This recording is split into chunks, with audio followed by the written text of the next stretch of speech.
崔强，各位朋友，大家好，今天是2020年10月16号了。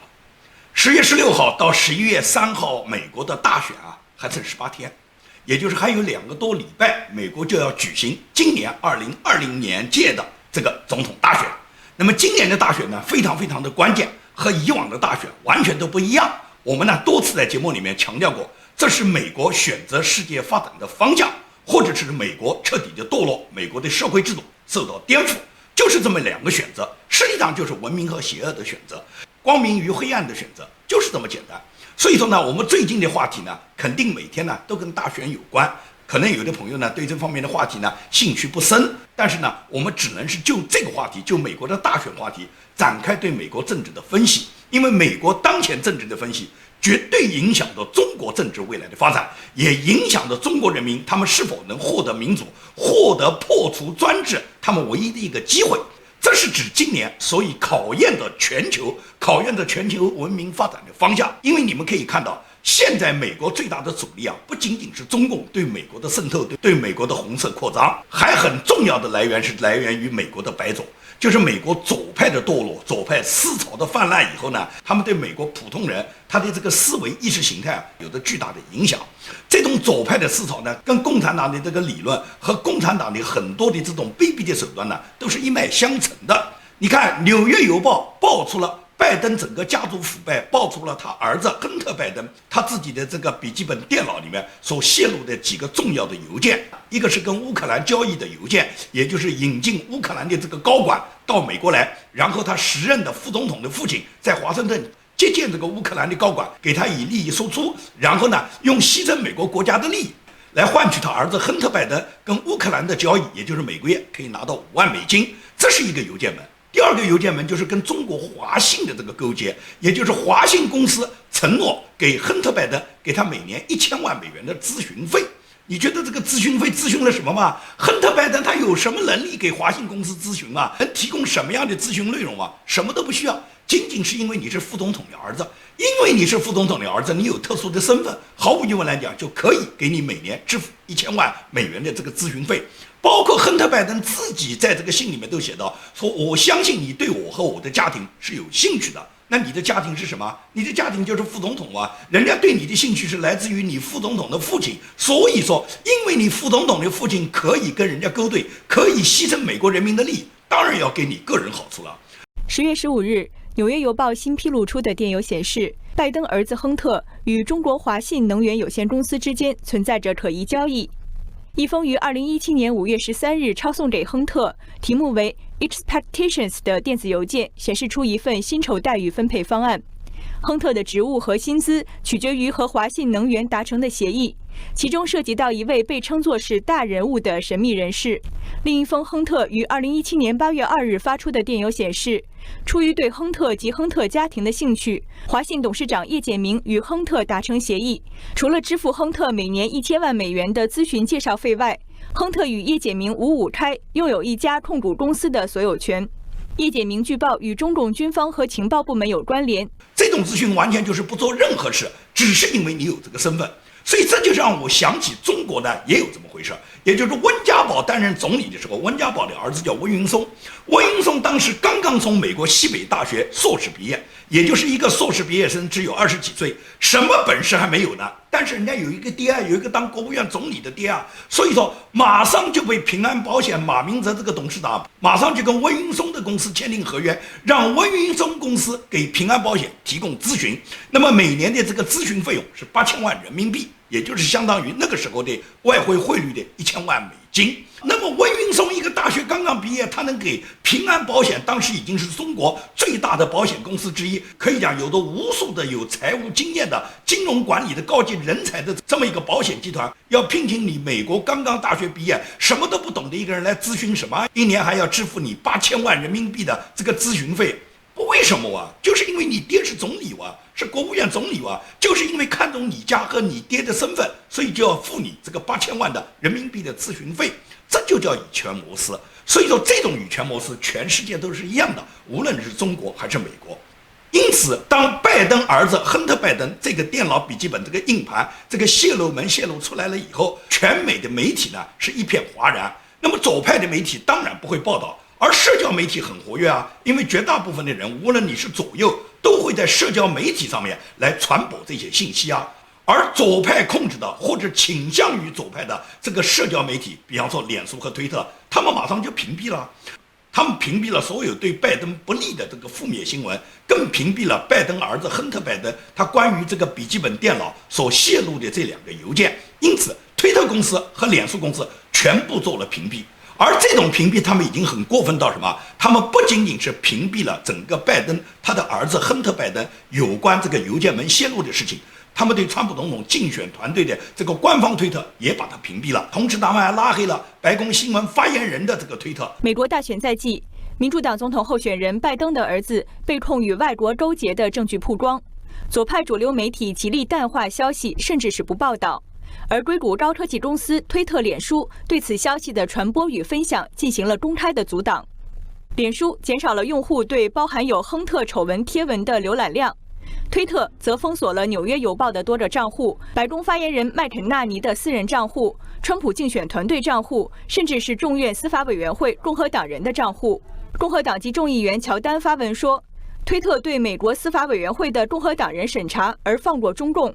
白宫发言人麦肯纳尼用官方账户发推说，审查政治言论是中共、朝鲜和伊朗这样的国家，绝不是美国。也就是说，推特公司完全是在帮助拜登，在掩盖他的腐败。同时，推特公司限制了人们正常的言论自由和交往，它实际上是对言论自由的一个极大的干涉，是对美国总统大选的一个破坏，是对美国总统2020年大选造成一个不公平的干涉。因此，这件事情已经完全惊动了美国议会，也就是美国参议院司法委员会。他已经向推特公司首席执行官叫多尔西，向他发出了一个传票，因为推特他屏蔽了《纽约邮报》这2篇关于对民主党总统候选人拜登和拜登儿子腐败的文章，所以说参议院司法委员会要求推特的 CEO， 也就是多尔西啊，在10月23号到参议院来作证。那么到参议院作证，就是显然参议院要召开听证会，对推特公司的这种行为要进行听证，也就是你推特公司这种行为，你显然是干预了美国的大选，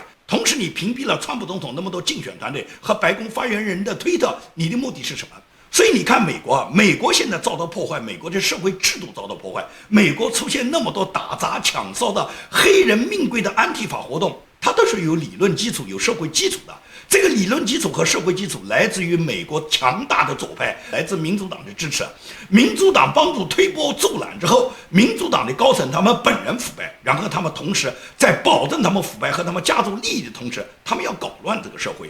根据联邦选举委员会的信息表示，给拜登竞选团队和他的政治生涯一直捐款的公司，排在前10名的有7个都是硅谷的高科技公司。所以你就知道为什么谷歌公司啊、推特公司啊、脸书公司啊，包括油管啊，都那么疯狂，都那么去删除所有支持川普的和川普竞选团队的号，同时禁发很多揭露拜登家族腐败、揭露民主党腐败的文章。他们就跟中宣部的做法一样，这在美国发生这种事，就让很多参议员愤愤不平，因为他们没想到在美国啊，美国还能有言论审查吗？参议员克鲁兹他就明确地告诉记者，就是在美国发生了推特公司和脸书公司公然干涉自由，然后对人们言论审查，这种破坏美国人民言论自由的做法，跟中国共产党、跟中宣部一模一样啊！只有在中国，在专制国家才出现的事，现在居然在美国发生了。你觉得美国现在已经堕落到什么地步吧？这就是民主党常年来对美国进行的左派的干扰，这种左派思维的干扰，就导致了美国的媒体，尤其是左派媒体，他只按照他的行动来站位，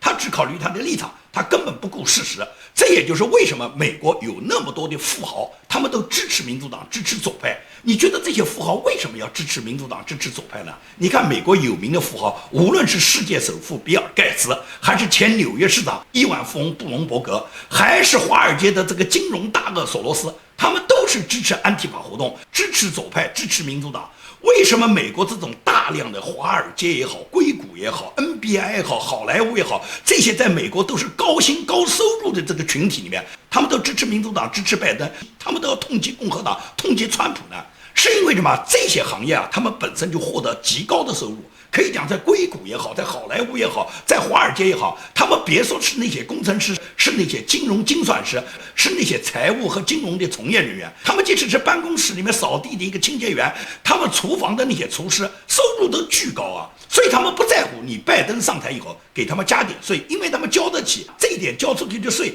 和他们自己获得的巨额收入来讲，根本就是九牛一毛。但是对于绝大部分的美国民众来讲，他们长期是拿着一个低收入，而这种低收入的人仍然要去交税，这对美国绝大部分中低收入的人来讲就绝对不公平。是这些人，是美国这些中产撑起了美国这个巨大的这块税收的蛋糕。而民主党又大量的引进了很多非法移民，非法移民是完全吃福利，他们别说纳税了，他们连自己生活费都要等待国家给他们补助的。因此可以讲，拜登的这个政策就是养活懒汉，然后压榨那些在美国默默做奉献的所有的中产和那些中低收入的人，这些人要给国家交税。你别听拜登那个竞选广告讲的多么好，他现在说年收入40万以下的，我们不再增加你们的新的税收。但是他上次跟奥巴马竞选时候，也就是在他当副总统之前，他当时跟美国民众表态的就是说，年收入25万以下的不让你们纳税。随着他和奥巴马两人执政成功了，奥巴马竞选成功了，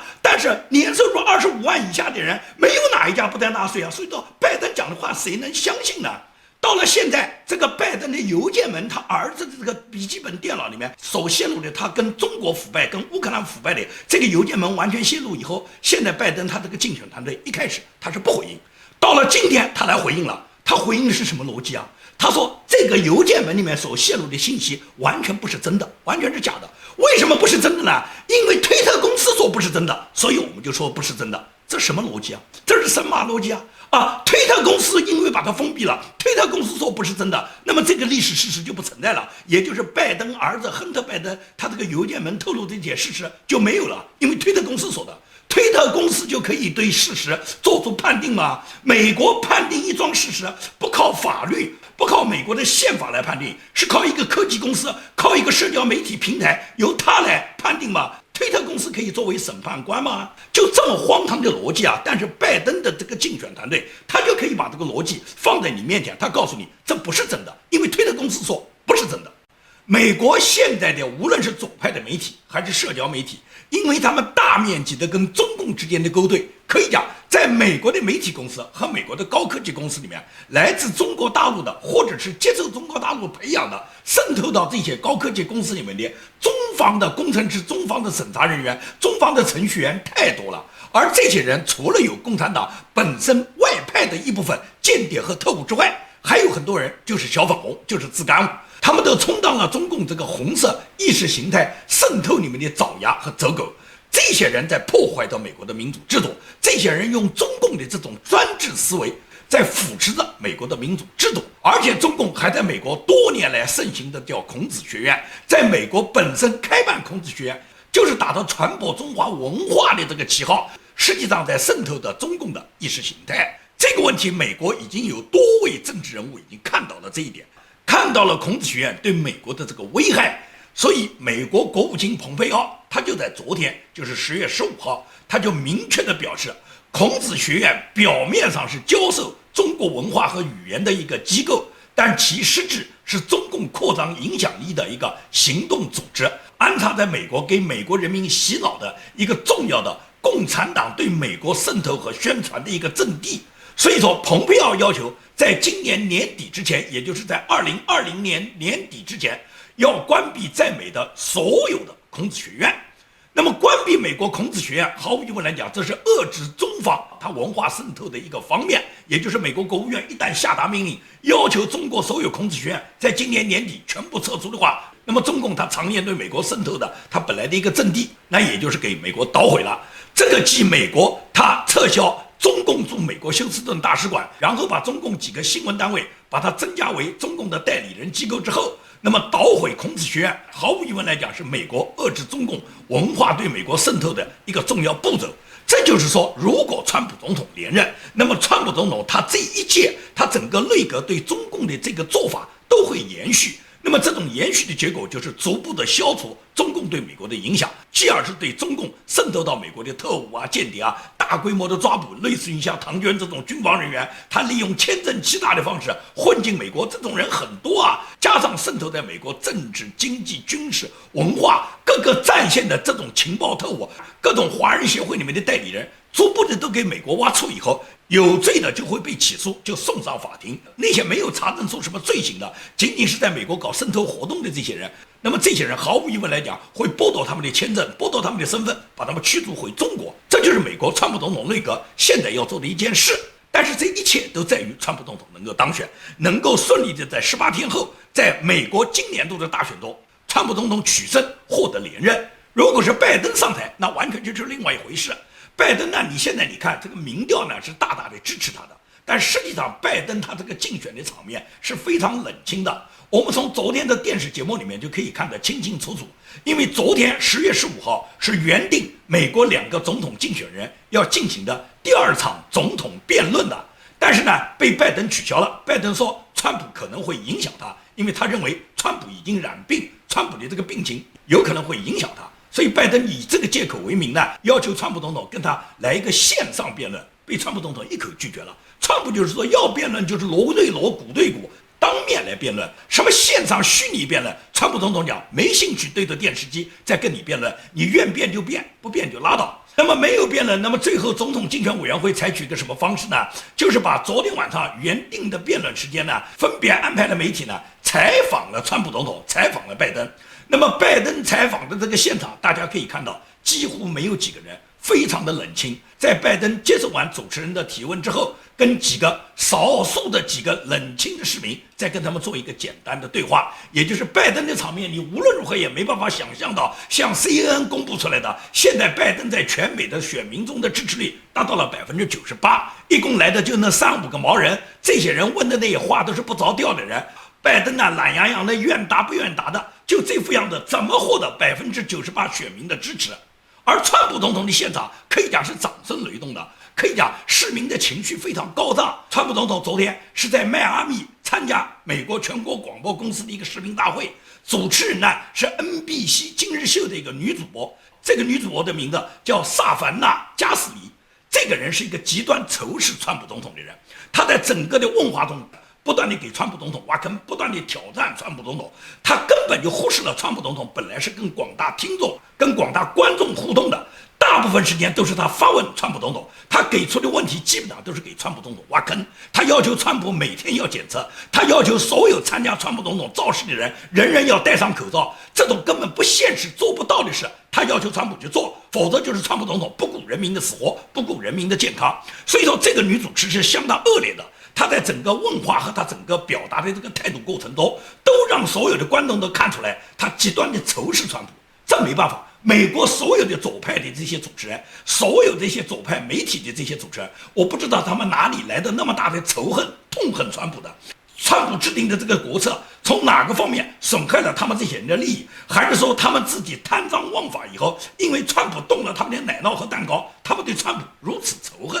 因此我们可以看到，绝大部分的主持人对川普都是极端的不友好的。我只见到过一个主持人，有一个老太太主持人，她跟川普曾经有过一个视频对话，我对那个视频对话还非常有印象。在那个视频对话里面，那个老太太的主持人，她赞美川普说，川普总统你笑起来笑得太帅了，真的，川普当时是笑容可掬，川普笑得非常开心，因为是男人都喜欢被赞帅气的，更何况川普总统是一个极度自恋、极度自信的人。You have a great smile. Thank you. Thank you. So, he does. You're so handsome when you smile. Okay. 当老太太赞美川普笑得非常可爱的时候，川普真的，他当时的那个笑容给你感觉到太亲切了。只是这种场面在川普总统他接受主持人问讯的时候，这种场面太少了。99%的主持人都是咄咄逼人，都是对川普一副仇恨的样子，给川普不断的挖坑，不断的诱使川普跳进坑里面。所以说我们看到美国绝大部分的主持人就是这副态度嘛。而川普经常在主持人问他之后，他毕恭毕敬的像一个小学生，坐在那个高板凳上，诚恳的回答主持人提出的各种问题。川普知道他们是在挖坑，只是凭川普的智慧，川普不可能跳进这个坑里面。这就是川普总统他现在竞选他所表达他的态度。尽管他知道很多左派是对他来奚落的，左派是来挑战的，但是川普总统从容不迫。这就跟彭斯副总统一样，川普总统和彭斯副总统在整个这个演讲造势中都表现了自己泰然处之的那种态度。彭斯副总统也是这样，彭斯副总统的口才相当好啊。这个网上传播的一段他当年当主持人时候当时的那个录音。It is, in fact, Memorial Day weekend this weekend. Beginning today, the 500 Festival Committee organizes a special commemoration on the American Legion Mall in Indianapolis, Indiana. And just take a moment to say thanks to all of you listening, men and women, who ever served this country in any way, shape, manner, or form. 你看彭斯副总统年轻时候他做主持人就是那么潇洒，他后来2度担任过印第安纳州的州长。那么他出任副总统以后，他也是绝对做到了绿叶衬红花，也就是他很好的辅佐了川普总统。在所有的共和党的这个造势，这个总统宣传造势的彭斯副总统所到之处，都是表现出他自己的那种平民的状态。有一段视频是表现彭斯副总统到一个很小的理发店，有一个黑人理发师在给他理发。这个黑人理发师呢，我估计是不大关心美国政治的，他根本就没有认出彭斯副总统，或者说他根本就不了解彭斯副总统究竟是个什么人。他把彭斯副总统的头发都剃完了以后，彭斯副总统告诉他是副总统时候，他这时候才感觉到很惊讶，要求跟彭斯副总统合影留念。那么你想想看，彭斯副总统作为一个国家领导人，就到这种街头的小理发店去理发，他从来就没有摆谱，就没有摆出他一个副国级的待遇。在中国，别说是政治局委员，是国家副主席，是副国级，